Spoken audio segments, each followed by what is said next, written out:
What's up, everybody? This is Dr. Nick with Leverage Media, and welcome to another episode of Path to a Million podcast. Got a great interview set up for today with a friend of mine, Devon Barley. Dr. Barley, say hello to the people.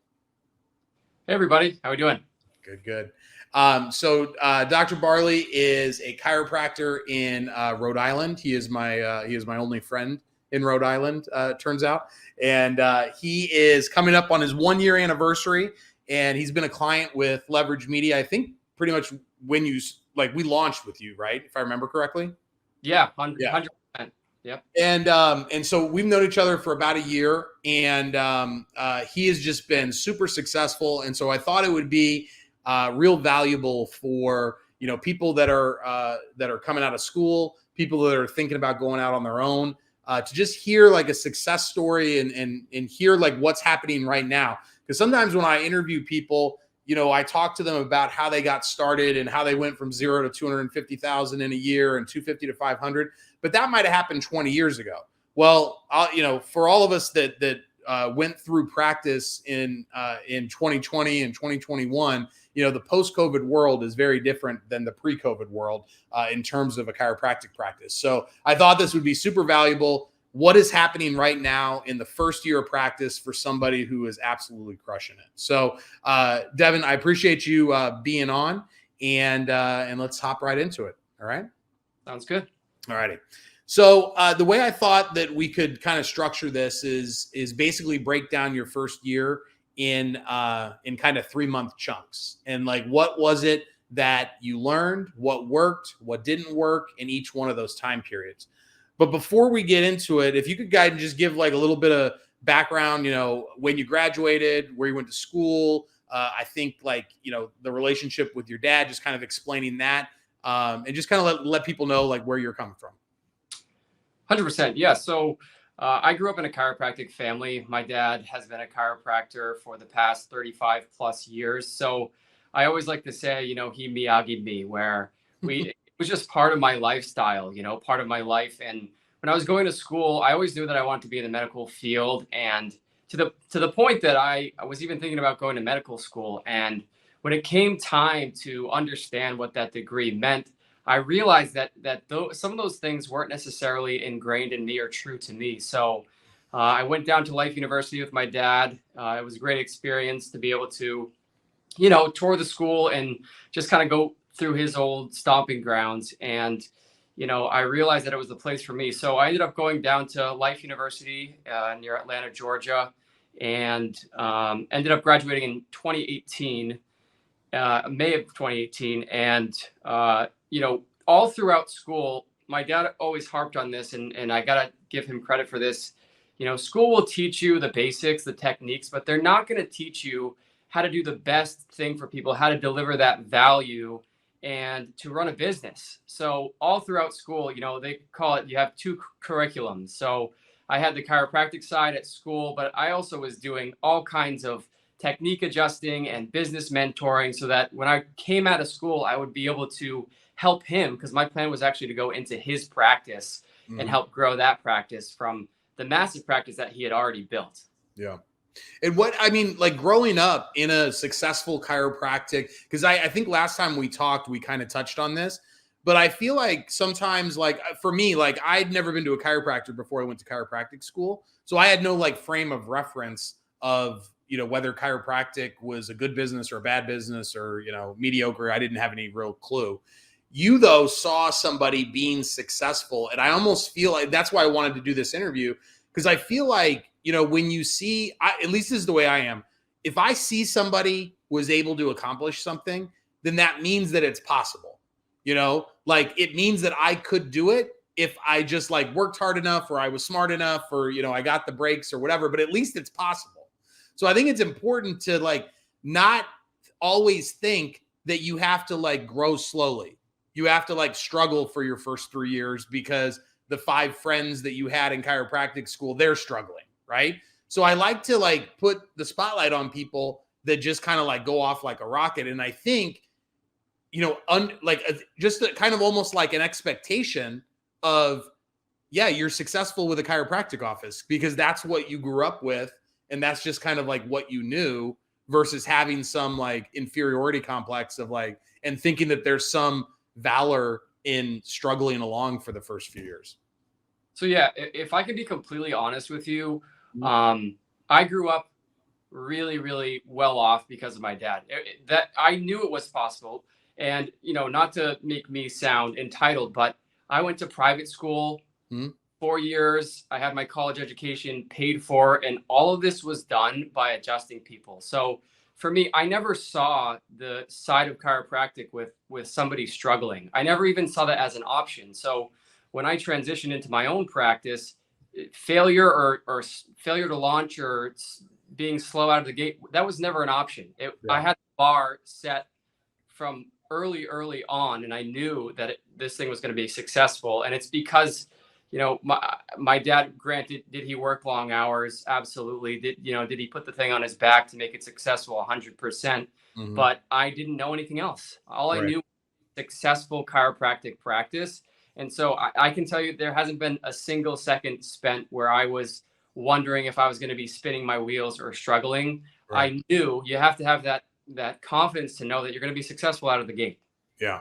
And I think it's important, like not everybody's got a dad that's going to be a successful chiropractor to like show them the way, but it's important to surround yourself, whether you're in school or if you're out into practice, surround yourself. Like there's a million coaching groups now, there's mentorship, like seek out successful people so that again, you see that it's possible. And if you're around enough people that are really crushing it and you're not, you know, instead of like blaming something else, you're just like, what am I doing wrong? And then you can start to take responsibility and fix it. So, so let's get into that. So you worked for your dad for a couple of years, like 3 years after you graduated, and then you decided to go out on your own, and you started from scratch. You didn't buy an existing practice, correct? I started 100% from scratch. I worked for my dad for 3 years, which was awesome because I got to know chiropractic. I got to know the lay of the land, taking care of patients, managing patients. So that was amazing. But I started from the ground up. I wanted to build something of my own. Yeah. Not that it's a competition, but I wanted to make my dad proud. And I did not want to sort of leapfrog or piggyback off the back of anybody else. So we started, you know, brick and mortar. We did a complete build out, all the systems, the office is completely designed, built by me. So we started from scratch in a town where I don't know a single person. Wow. And what, if you don't mind me asking, like, what was the cost on like the startup? What was the build out, the equipment, like all that? I assume you took out a loan? Like what did that all cost, just to give people an idea of kind of cost of things? So I would definitely say that I wanted to do it right the first time. You by no means have to go, you know, all the way to the end to start up a successful practice. You know, you can start in a single room and work your way up. But I knew that I was going to be here for the rest of my career and I wanted to start strong. So all in, of course, with all the equipment and the build up that we've done, we actually just did an expansion and added more decompression tables. But to start, I would say you want to make sure you have at least $100,000. My build out and equipment cost about 200. Gotcha. Don't do it the way I did it, which was get a loan for 100,000 and then just like spend it on nonsense, which is what I probably spent about 20,000 of it on like things that I actually used that made me money. And then somehow found like things to buy for another 80,000 just because I had the loan. So don't do it the way I did it. Do it the way that Devon is recommending. Yeah. And what I would say is, you know, I ended up getting a loan, which luckily enough, my father-in-law co-signed for me for 120 grand. But the rest of that 80K was just my savings money that I had that was completely out of my pocket. So I would say that was a huge motivator for me because I had some skin in the game. You know what I mean? That definitely helped push me forward too. Yeah. So you start from scratch, you know, no one, like, why did you decide to choose East Greenwich? So Rhode Island is a small state. Obviously. Takes, you know, maybe 40 minutes to get from top to bottom. And the biggest thing about East Greenwich is that it has the busiest main street in the state, and it's all made up of small businesses. So it's not these big box stores. It's not the CVS or the McDonald's where you're kind of in a sea of corporate. People helping people. So I knew that I was going to be surrounded by a community of business owners and entrepreneurs who were like-minded and wanted to help. Had you been there before, or like, did you do demographic research and like that was like in the region that you wanted and that fit the demographics, or you like always liked going there? Yeah, I put the cart ahead of the horse, but yeah, I went probably to every town in Rhode Island. I did demographic research. There's plenty of resources online where you can find out population, median income, things like that. And East Greenwich is one of the more wealthy towns in the state. Yeah.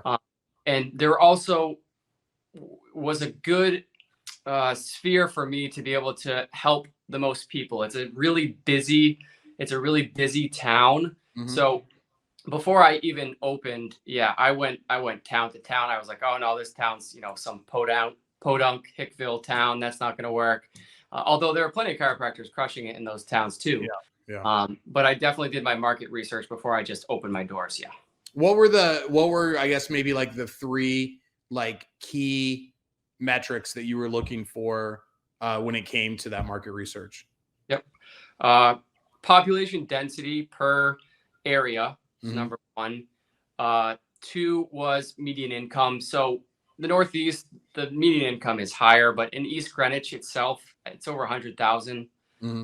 And then age, right? We know that chiropractic is best utilized by women and middle-aged women who are over the age of 40. So mm-hmm. I kind of targeted that, not to say that I have a great mix, men and women and kids in practice, but I would say those three things were the biggest drivers for where I opened. Yeah. It's, I did an interview a couple of weeks ago with this guy, Phil, and he mentioned a term called prime selling conditions. And he was talking more about like building out the practice and really making it where it's like high end, so that when people walk in, they aren't shocked when you like ask them for money, versus like you're in some little like 300 square foot space and you don't have a front desk and it's just you. And not that there's not value in that, but when you're trying to like build a multi-million-dollar practice, giving yourself the best chance is always a good idea. And picking places that have great demographics and are growing and are dense and have high median incomes, it's just going to make it a whole lot more possible for you to be successful right out of the gates. So listen, we all know of the chiropractic offices of the 80s with the green shag carpet and the chairs that have the imprints of patients that have been there 100 times. Right. That is a lot of offices. Mm-hmm. We need to raise the bar for what we find acceptable. We're doctors. So mm-hmm. I wanted my practice to reflect the fact that we're serious here. And if you're on board, we're going to get you better. Yeah, I like that. So let's start talking about the kind of like the 3-month chunks that you've had so far, and what kind of growth you've seen, and what's been important at each one of them. So let's start with, you open up the doors, those first 3 months. What was your focus? What allowed you to get off to a good start? So to give anybody a little bit of perspective, I started alone. So no staff, just me doing everything, all 108, 360 degrees of practice. So for anyone out there who's worried about staffing, you can start alone. So I started alone. I opened my doors. I went and knocked on doors. The first 3 months in practice, you're kind of going, I hope I can fill this thing. Right. And, gone are the days where you can, hang a shingle on the entrance to the door and expect people are going to come in. You got to meet people. So I dove in. I would call it a sprint. I mean, I was working probably 70, 80 hours a week, getting my name out there, handing out gift certificates, just really making sure that we were finding quality people who knew that I was there. That's the biggest thing. How do people know that you're there? Right. And of course, Dr. Nick, you helped us do that as well right out of the gate. Yeah. Another important factor, but 0 to 3 months was definitely, getting bodies in the door. The loan payments start right when you, right. So that lit a fire for me for sure. And it's definitely about not only doing that, but you set up the systems and the procedures. And what I would say the nice part is that you're not seeing hundreds of people at a time. So you're able to refine the systems as your patient population grows, so that when you're ready to go, you can really crank things up. And, you know, I assume you did a lot of you know, a lot of shaking hands, a lot of knocking on doors. After doing all of that, I'm sure you got better at it as you went along. After all that was when you were kind of at the tail end of that and you started to transition to something else, looking back on it, if you'd have known in the beginning what you knew at the end, what would be like the 3 things you would tell yourself to like make that more effective, to make it more successful? What I would say is it's nerve-wracking, right? You're putting yourself out there. You're meeting people for the first time. I mean, there were some times where maybe I shied away from a conversation or didn't just stand in that authority and know that I had something valuable to give. So number 1 is people care more about themselves than they care about you. Put yourself out there, knock on doors. You know, 99% of people are going to be super nice to you. You might get the 1% that isn't so nice. And you know what? That good fits for your practice anyway. So that would be number 1. Number 2, I would say would be think about where you want your practice to go. What kind of patient population do you want to have? Once you get to a certain volume, you're going to find that there are people who are good fits for your practice and who aren't. And I think the biggest takeaway is to stand in the confidence of what you're offering, you know, the chiropractic product that you're selling right out of the gate. Yeah. So, you know, you're not throwing freebies left and right. You know, you're kind of chugging along at that pace. And to be honest, I prepared for so long to open a practice. I really feel like I did as much as I possibly could. I don't have a lot of regrets or things I would change about opening. Well, I wasn't saying like regrets. I was saying just like as you did more handshaking and knocking on doors, it probably got easier as it went along, or you like learned something just through that process. So I was just saying, like, for somebody who maybe is starting out and hasn't knocked on the first door, what makes it easier? What makes it more? Because if you're gonna like get the courage to go and just like knock on some stranger's door and strike up a conversation, you want to give yourself the best chance at actually being successful, of like turning that into a relationship or into a new patient. So that was kind of more my question.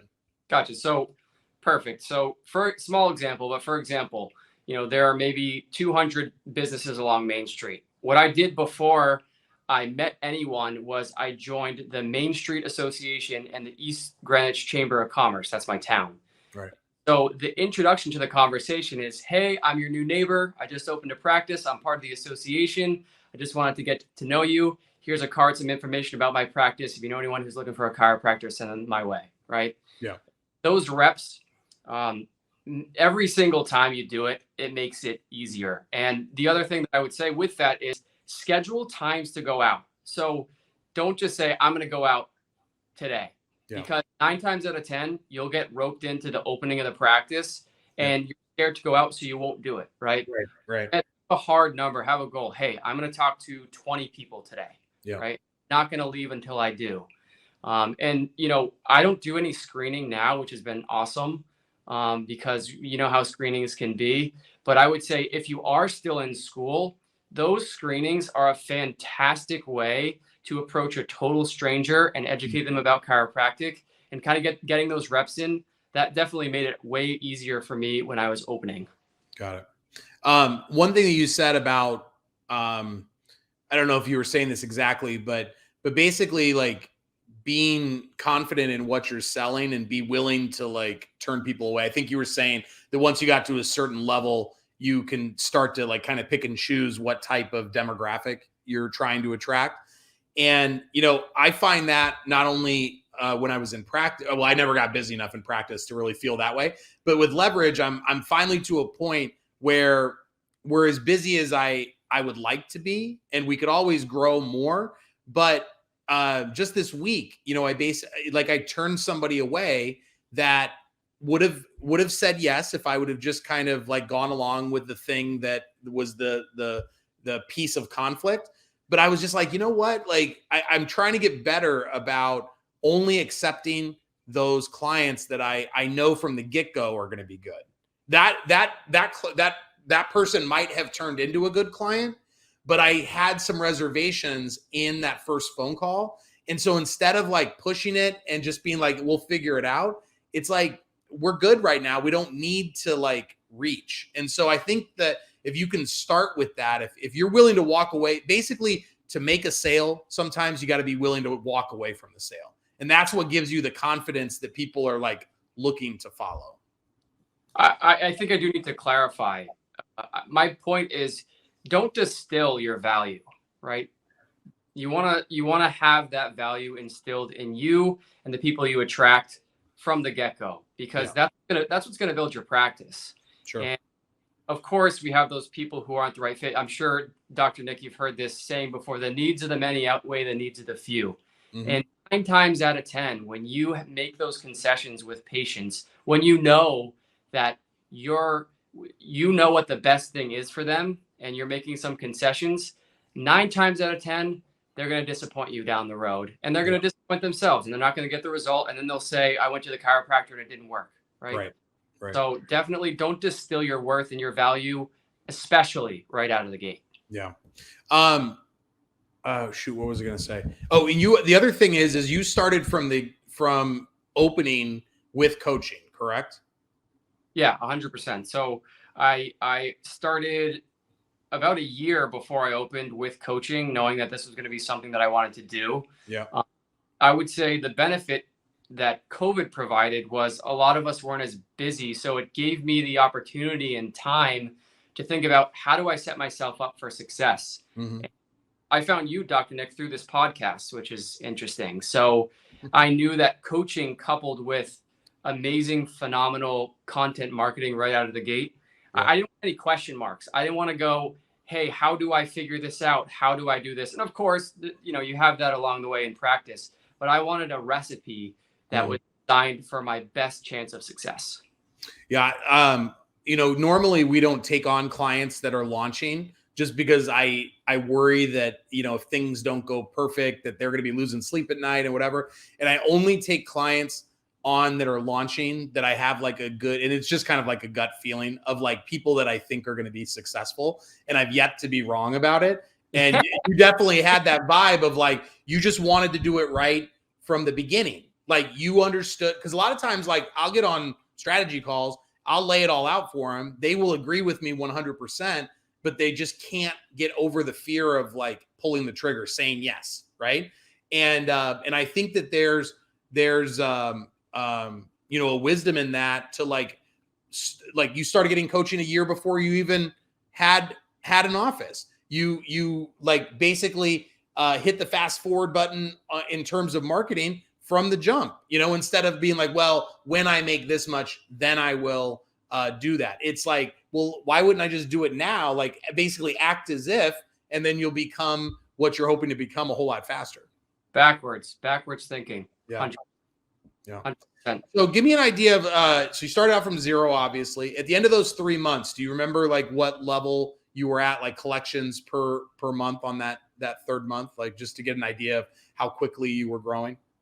I do. Yeah. So at the end of month 3, I think we were doing around between 15 and 20K a month. Okay.